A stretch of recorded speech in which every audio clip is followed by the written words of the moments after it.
ఆంధ్రప్రదేశ్లో కూటమి ప్రభుత్వం నిరుద్యోగ భృతి పథకం ఇచ్చి నిరుద్యోగ యువతకు ఆర్థిక సాయం చేయాలని చూస్తున్నారు. ఈ పథకం ముఖ్య లక్ష్యం నిరుద్యోగుల ఆర్థిక స్థిరత్వాన్ని పెంచడంతో పాటు వారికి ఉపాధి అవకాశాలను కూడా అందిస్తుంది. డిగ్రీ లేదా ప్రొఫెషనల్ కోర్సులు పూర్తి చేసిన నిరుద్యోగులందరూ ఈ పథకానికి అర్హులవుతారు. ఈ పథకం ద్వారా ప్రతి నెల 3,000 రూపాయల ఆర్థిక సహాయం అందుతుంది.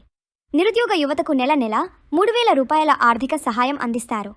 ఏదైనా డిగ్రీ లేదా ప్రొఫెషనల్ కోర్సులు పూర్తి చేసి ఉద్యోగం లేనివారు ఈ పథకానికి అర్హత పొందుతారు.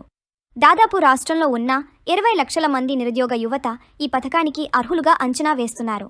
ఈ పథకం అమల్లో పారదర్శకత ఉండేలా ప్రభుత్వం నిరంతర పర్యవేక్షణ చేసేలా కార్యాచరణ చేస్తుంది.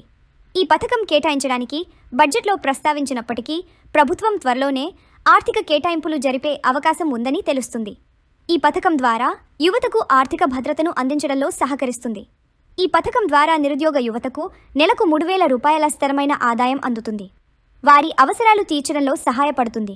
ఆర్థిక భద్రతతో పాటు ఉపాధి అవకాశాల కోసం ప్రయత్నించేలా ఇది ఉపయోగపడుతుంది. నిరుద్యోగ భృతి పథకానికి సంబంధించి కూటమి ప్రభుత్వం మేనిఫెస్టోలో ప్రస్తావించిన విధంగా ఈ పథకాన్ని పూర్తిస్థాయిలో అందరికీ అమలు చేయాలని ప్రయత్నిస్తోంది. నిరుద్యోగ యువతకు ఈ పథకం అందించడం ద్వారా ప్రభుత్వం వారిలో మరింత ఆత్మవిశ్వాసాన్ని పెంపొందించాలని లక్ష్యంగా పెట్టుకుంది. ఈ పథకానికి సంబంధించిన పూర్తిస్థాయి అమలు తేదీ ఎప్పుడన్నది స్పష్టత రాలేదు. త్వరలోనే దీనికి అవసరమైన చర్యలు తీసుకుంటామని ప్రభుత్వం చెబుతుంది. నిరుద్యోగ యువతలో ఈ పథకంపై ఆసక్తి మరింతగా పెరుగుతుంది.